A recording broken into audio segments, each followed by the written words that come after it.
วัสดีคุณผู้ชมนะครับทุกท่านเลยนะครับผมวันนี้เราอยู่ในรายการ STA Channel นะครับวันนี้ผมจะมาสอนสร้างไมโครโฟนนะครับ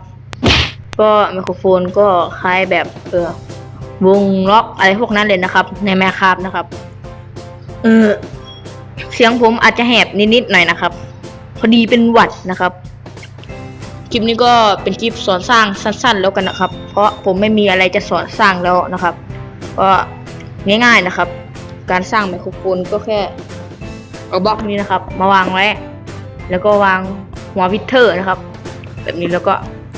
ทุบบล็อกออกนะครับแล้วก็วางแบบนี้ครับมันจะคล้ายๆเหมือนไมโครโฟนนะครับถ้าดูมุมมองอย่างนี้นะครับแบบนี้นะครับเห็นเปล่ามันจะคล้ายๆไมโครโฟนนะครับแล้วก็ร้องเพลงไปเลยมันจะคล้ายๆเหมือนเราร้องเพลงนะครับโอเคครับสำหรับใครที่ชอบคลิปนี้ก็อย่าลืมที่จะกดไลค์แล้วก็กดแชร์กด Subscribe รัวๆเลยนะครับสำหรับคลิปนี้ก็ขอตัวลาไปก่อนนะครับโอเคไปแล้วครับสวัสดีครั